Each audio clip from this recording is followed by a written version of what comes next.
started. This is a performance project for my class in individual counseling and psychotherapy techniques at Mid America Christian University. I will not be doing formal counseling or trying to treat you. Rather, I'm simply demonstrating a set of counseling skills. If you do wish to look further for work further on these issues, then you will need to seek a qualified counselor. Ethical guidelines indicate that I cannot talk to you regarding these issues you discuss later and cannot follow up with you about what we do discuss. I will be recording this session and will send a transcript of it to my instructor. Only the instructor will read and evaluate the session. I will be destroying the recording after I've received a grade on the project. We have about 10 to 20 minutes. Do you have my permission to record? Yes. Okay.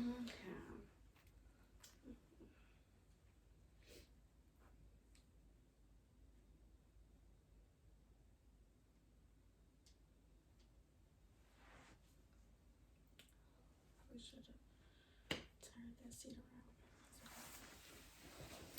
around. Okay, well, thank you so much for coming in, Kyra. How are you today? I'm doing well. Great. Starting off, what ultimately brings you here today? Well, I just got out of a 5-year relationship with a guy I dated for 5 years, and we broke up, and he still tries to keep in contact and still acts like he wants to marry me and shit. But I'm really like out here dating. A part of me thinks I need to be with him. A part of me is like, no, I need to date. I'm really just trying to figure out my life, and I think I need like counseling to help me with that. Okay, so how was your relationship?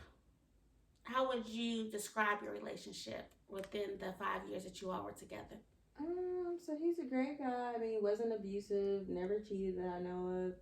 I mean, kind of like the cookie cutter nice guy. It's just that we had like communication issues. He's more of an avoidant type of personality, and I'm more of like an anxious type of personality.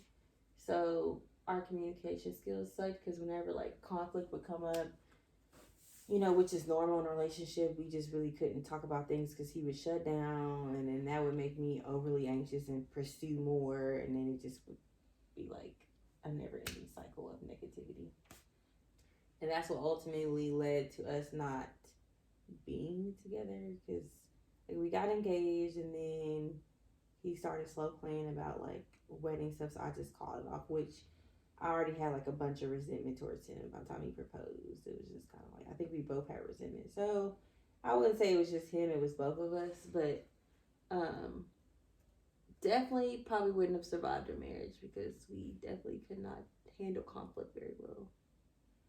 Okay, so I'm hearing that the both of you had an issue with handling conflict. Starting out in the relationship, there were no concerns of him cheating or being abusive or anything like that. The main problem was the communication between the two of you. Yes.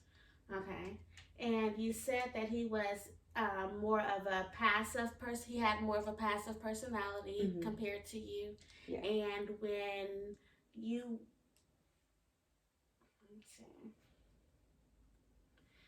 you were engaged. Okay, and how long ago was that? We got engaged April of 2021, and then it ended in like July 2021. So we were only engaged for about 3 or 4 months.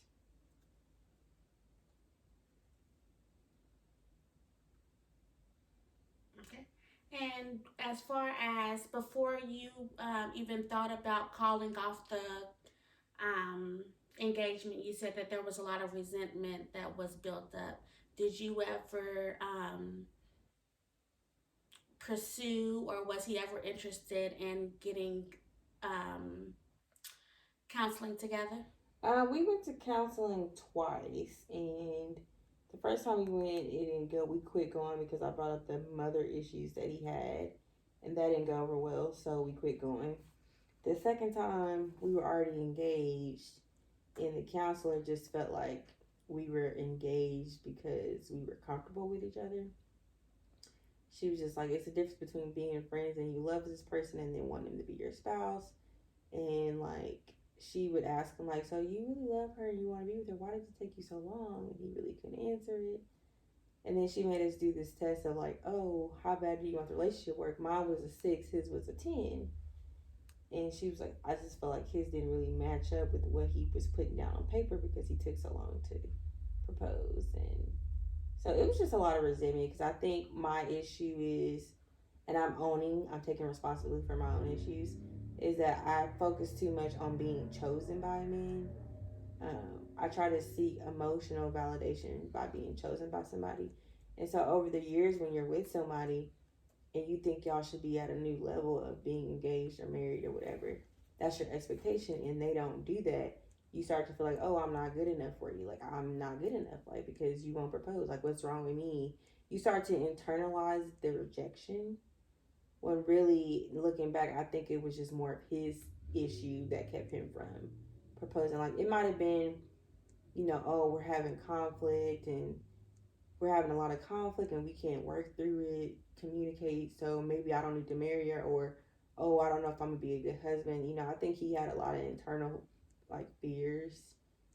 But then with my trauma from my past, I think I just internalized rejection so much that it becomes about being chosen. And when I'm not feeling like I'm being chosen by the person I'm with, then it creates anger, it creates resentment.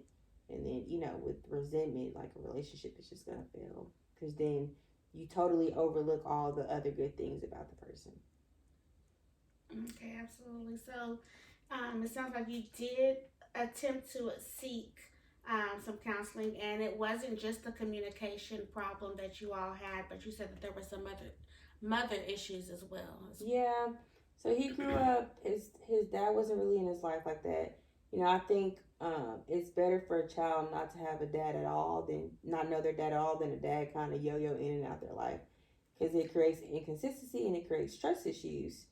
And I think with him having trust issues, he has a hard time trusting people, that people are going to stay. He has a hard time, like, being reassured that the person he loves or is in a relationship with is going to meet his needs, because his parents really didn't meet his needs. And his mom, she's kind of manipulative. Like, she was sick when he was growing up, and so she kind of uses that as a way, like, oh, you need to take care of me type. So he gives her money all the time. He doesn't really have boundaries with her. And he looks at it as, well, my mom's all I have, so I have to help her. There's nobody else that's going to help her. But I sometimes see it as like, yeah, that's true, but she kind of crosses the line because you don't have boundaries set. So then you have a dad that didn't meet your needs, and then you have a mom that didn't meet your needs. So then you grow up and you're overly self-reliant.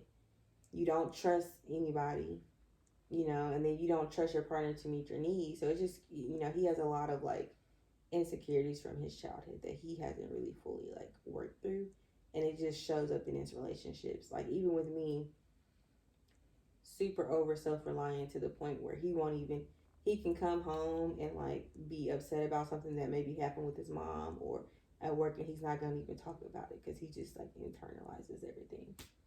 And it was hard for me because I'm such a like vocal, kind of like emotionally led person, which isn't good, but emotionally led person. So it's like, and I have some sort of like an anxious attachment style, so I get like overly anxious. So like if he comes home, or when he would come home and be like kind of quiet into himself, I would take it personal, like, oh my god, like, what did I do? What's wrong? He's mad at me about something. He's not talking to me about it. Just creates a whole thing, and it might not even be anything. He might just be tired, but like in my head, I'm going to like work it up to be something that it might not be. So it's like we both had issues, and I think we both had insecurities on both sides. And you just attract kind of like who you are. It doesn't seem like it, but when you break down the trauma of him and me, we both have insecurities. Now, I heard that you mentioned that emotionally led could be a issue. I think that being having a balance in between the two sets it off well. So it's not that that would be more of a problem, just knowing how to manage it. When you mention the two of you, I bring all of this up just for the simple fact of verbally speaking on it and being able to reflect on the past is a good skill and a good thing to be able to um, process and move forward. Mm. So the purpose of you being here today isn't more so because of your concerns or you trying to fix a relationship. It's more so of you revolving and moving forward, correct? Yes, ma'am. Yeah. And how are you feeling? How are you today? I mean, I'm gonna be 28 in 2 weeks. I just feel like really confident. I feel like I'm getting to a place where I don't feel like I need to have somebody. Like, it would be good to have somebody, but I feel like I'm getting to a place where I'm getting a little bit more comfortable being by myself. To Okay. the point where, like, okay, I really like this person, but this person isn't good for me for these type of reasons. So, I don't need to stay. Like, I'm not in a phase of life where I want to keep self abandoning my feelings and needs to have somebody. Because before, like, I'm with this guy, I want to be engaged, and he's not stepping up, and I'm hurt behind it, but I'm gonna stay because I'm afraid to be alone, or I'm afraid, I'll just deal with this. And then the whole time you're self abandoning how you feel to have a person, and that's not healthy. So previously, you would say in your past relationships, what I'm hearing is that you would um, neglect some of your own feelings and things that you're needing in order to be with someone Oh yeah, else. absolutely, yeah. And my previous relationship before that, I got cheated on all the time, and I would stay because, oh, I don't want to be alone and this and that, but I'm not getting treated right. And so instead of me being strong and having the self esteem to be like, you know what, I do love this person, I care about this person, but my needs and my feelings and emotions are just as important, I wouldn't. I would just be like, you just self abandon and just stay and get mistreated. So I'm just at a place in life where I just don't want to do that again. You know what I'm saying? I don't want to spend my whole life, not being true to myself and always having to shrink how I feel or my needs to have a man in my life. So yeah. Good, and I'm excited for you for that. Taking the first step of even just coming in to speak with me. Earlier, you mentioned that you were owning up to your own responsibilities. What are some things that you're working on, some goals that would um, and hence move you forward in finding yourself in a space where you can open up again and um, just being confident and just relying on yourself. Um, Being able to trust myself more to make decisions. So, like, sticking to small things. Like, if I say I'm only going to drink water this weekend, I'm not going to drink any soda. I know that sounds like so oblivious, but I need to keep my commitment to myself and be consistent, because then when I can keep small commitments to myself, it builds my trust with myself. And then later down the road, when I date somebody else, I can trust my own decisions. I can trust my instincts and not be so indecisive on, like, oh, am I making the right decision? I don't know, because before I've made a lot of wrong decisions. I don't know, it decreases that anxiety. And, the more I can self trust, then I'll be able to trust myself with making bigger decisions, like about a relationship or, you know, those type of things. So being consistent and being able to trust myself is like the main two things, because it's a hard fact. Everybody wants to blame the person that they were with for the end of the relationship, but a lot of stuff just starts with yourself. Absolutely. So So some things that you're working on, some goals that you have in place is just simply being consistent with yourself.